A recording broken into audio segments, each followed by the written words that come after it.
El llanto de los desaparecidos.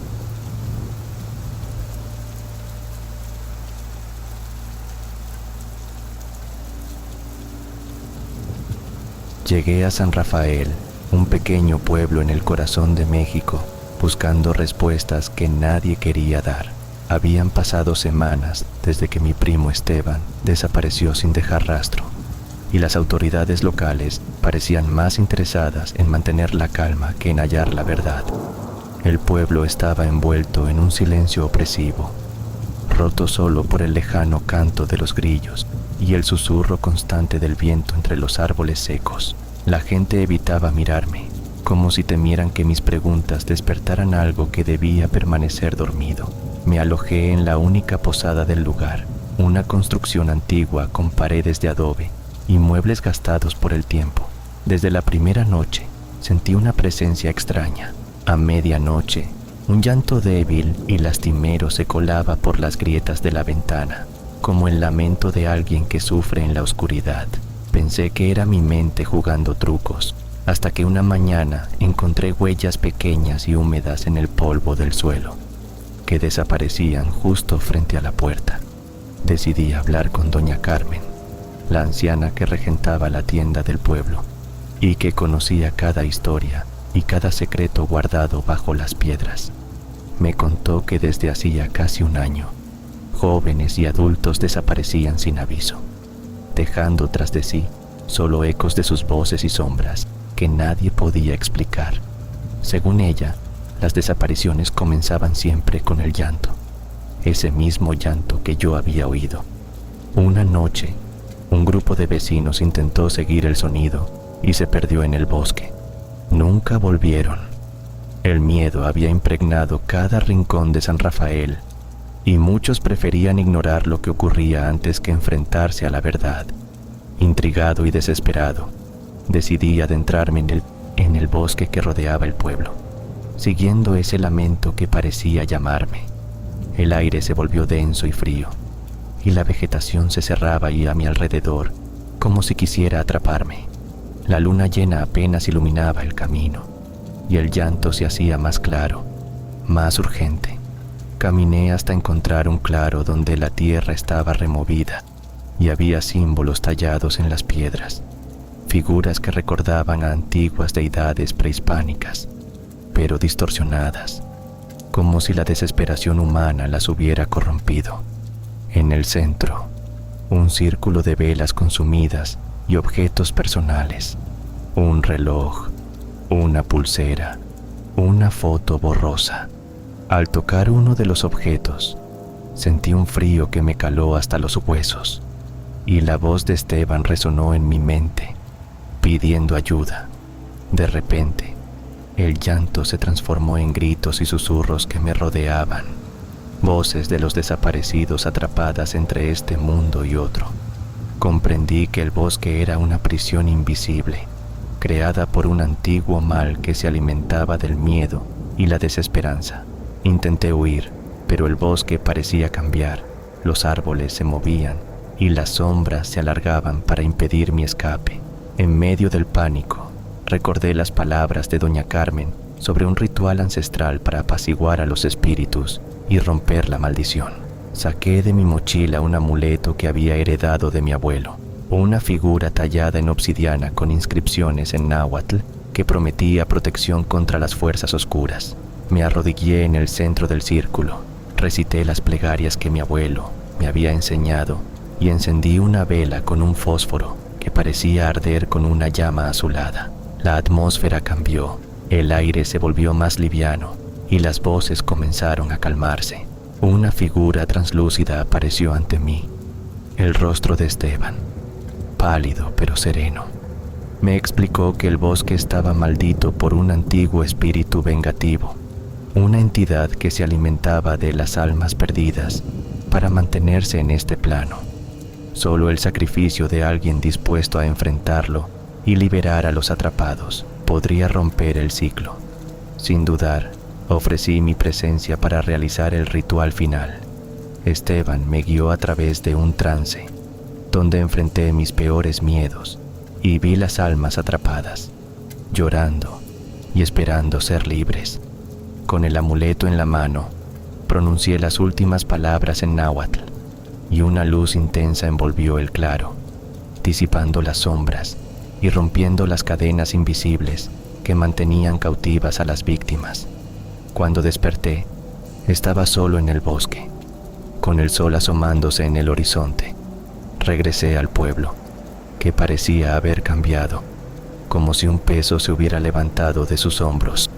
Las desapariciones cesaron, y las sonrisas volvieron tímidamente a los rostros de los habitantes.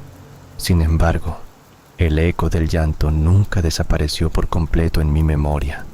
Un recordatorio de que en México hay lugares donde el pasado oscuro y los espíritus atormentados aún claman justicia.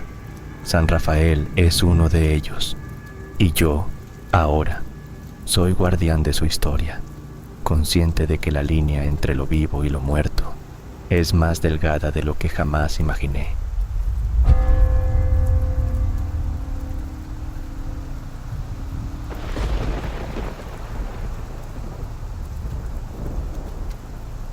El susurro de los desaparecidos.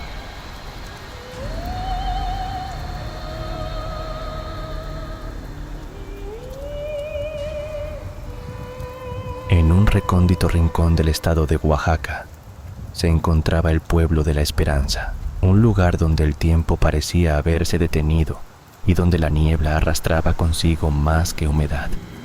Llevaba consigo las voces de quienes ya no estaban.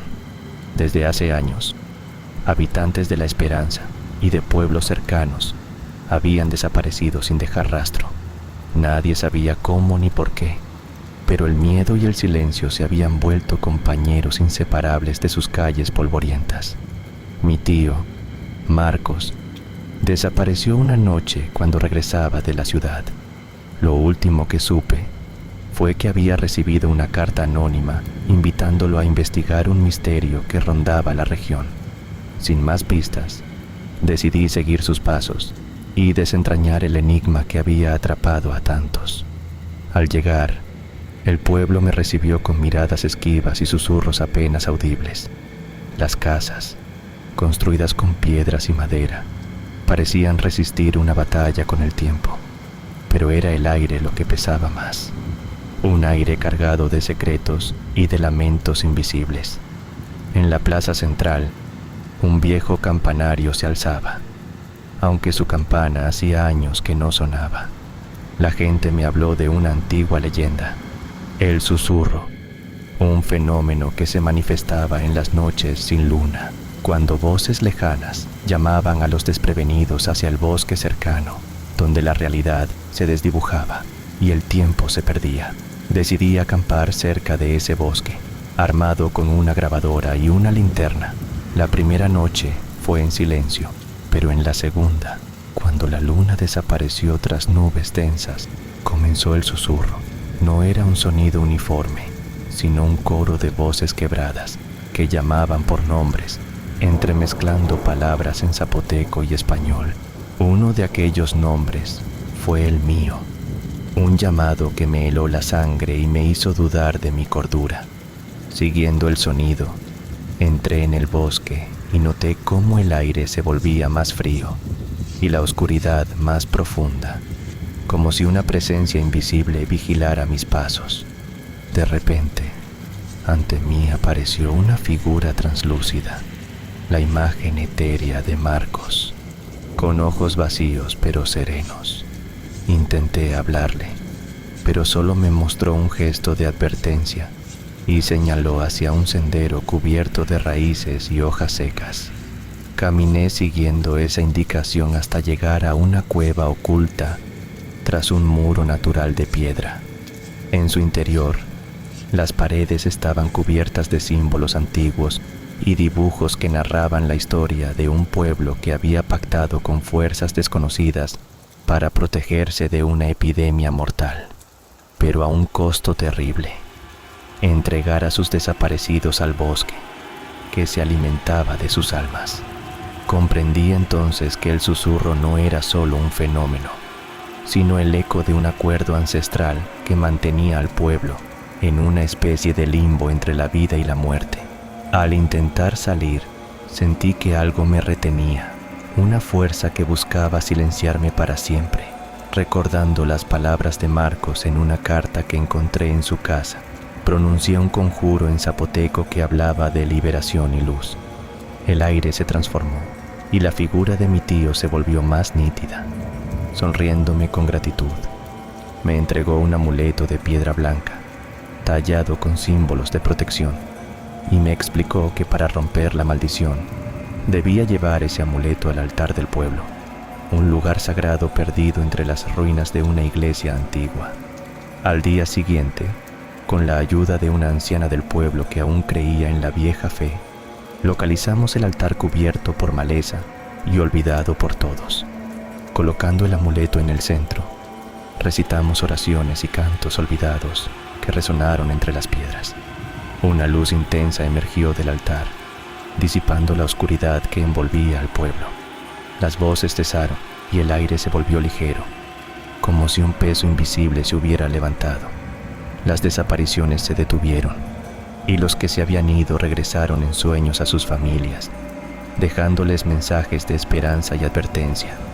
Sin embargo, comprendí que la oscuridad no había sido destruida, solo contenida, y que la esperanza ahora cargaba con la responsabilidad de mantener vivo el recuerdo y la vigilancia para que el susurro no volviera a reclamar más almas. Así, el pueblo despertó de su largo letargo, y yo, con el amuleto en mano y el corazón marcado por la experiencia, supe que algunas voces deben ser escuchadas, pero otras, por más tentadoras que sean, deben ser ignoradas para no perderse en el silencio eterno. Cada noche, al caer el sol, el susurro regresaba, suave y distante, recordándome que la frontera entre este mundo y el otro era frágil. Decidí quedarme en la esperanza, guardián de aquel legado oculto, para proteger a quienes aún vivían y honrar a los que partieron, sabiendo que en cada sombra acechaba un eco del pasado que no debía ser olvidado.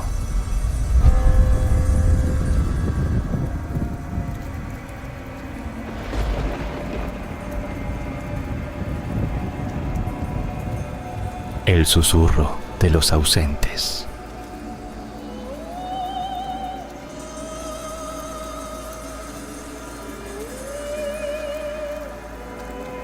En el valle escondido entre montañas y cactus, donde el sol se oculta detrás de cerros rojizos y el viento arrastra ecos de voces lejanas, se encuentra el pueblo de Santa Lucía de la Niebla, un lugar que parece detenido en una época que nadie recuerda del todo. Las casas, de madera carcomida y techos de zinc, se aferran a la loma, como si temieran ser arrastradas por el tiempo. Los habitantes, pocos y taciturnos, evitan hablar de lo que ocurre cuando la luna se eleva y el aire se vuelve frío y denso.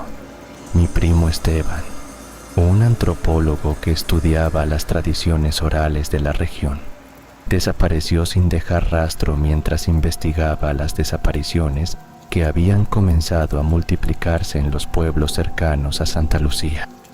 Su última comunicación fue un mensaje encriptado enviado desde el pueblo. El silencio guarda más que miedo. Escucha el susurro de los ausentes. Decidí partir en su búsqueda, consciente de que no solo enfrentaría el misterio, sino también algo que desafiaba toda razón.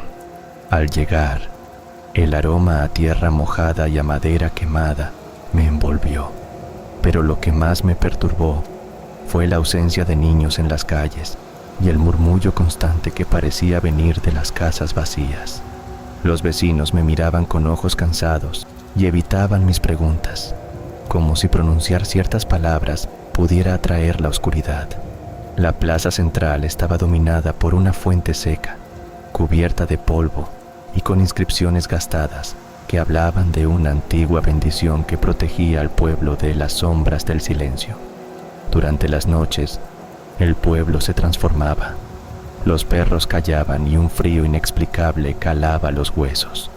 Fue entonces cuando escuché por primera vez el susurro. Una voz lejana, fragmentada, repitiendo nombres que no reconocía, mezclados con palabras en lengua indígena que se desvanecían como humo. Al seguir el sonido, descubrí que provenía del cementerio, un lugar descuidado donde las lápidas se inclinaban y la tierra parecía respirar. Allí encontré a un hombre mayor, don Anselmo, quien me contó la historia que nadie quería recordar. Según él, hace siglos, el pueblo había hecho un pacto con un espíritu guardián para proteger sus cosechas y familias, pero el precio era cruel. Cada generación debía entregar a alguien que se perdería en el silencio eterno, un lugar entre la vida y la muerte, donde las voces de los ausentes susurraban sus penas. Con cada sacrificio, el pueblo prosperaba, pero la ausencia se volvía más difícil de soportar. Don Anselmo me entregó un amuleto tallado en obsidiana, heredado por sus antepasados, que servía para abrir una puerta entre los mundos. Me dijo que para encontrar a Esteban, debía atravesar ese umbral antes de que la próxima luna nueva desapareciera, porque después el silencio se cerraría para siempre. En la noche asignada, me adentré en el cementerio, guiado por el amuleto que vibraba en mi mano. Recité las palabras que don Anselmo me había enseñado y sentí como el aire se espesaba y la realidad se tornaba líquida. Frente a mí se abrió un portal oscuro que absorbía toda luz, y más allá vislumbré un paisaje de sombras moviéndose sin rumbo, susurrando en un idioma que resonaba en mi alma. Crucé el umbral y me encontré en un mundo suspendido, un limbo donde las almas perdidas vagaban atrapadas en un eco perpetuo. Allí vi a Esteban, pálido y cansado, pero vivo. Me explicó que el silencio no era simplemente la ausencia, sino una prisión construida por la desesperación y el miedo, una red invisible tejida por el espíritu guardián para mantener el equilibrio, aunque a un costo inhumano. Para liberarnos, debía romperse el pacto ancestral. Juntos buscamos el corazón del limbo, una esfera de luz tenue que contenía el poder del guardián.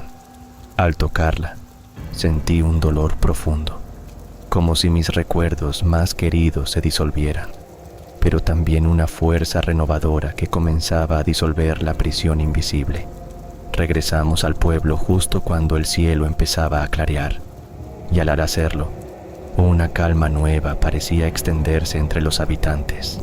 Los desaparecidos comenzaron a reaparecer, confundidos pero vivos, y el susurro se transformó en un murmullo de esperanza. Don Anselmo me reveló que el pacto había sido roto, pero que el silencio nunca desaparece del todo, solo se adormece, esperando un nuevo despertar. Esteban y yo decidimos contar esta historia, para que nadie más se atreviera a firmar acuerdos con la oscuridad, y para recordar que los ausentes, aunque callados, siempre susurran verdades que el miedo no puede silenciar. Sin embargo, cada vez que regreso a Santa Lucía, siento que el viento arrastra esos susurros, y que en cada sombra puede esconderse un secreto esperando a ser escuchado, porque en los pueblos olvidados de México, la línea entre la realidad y el silencio es tan delgada como la esperanza misma.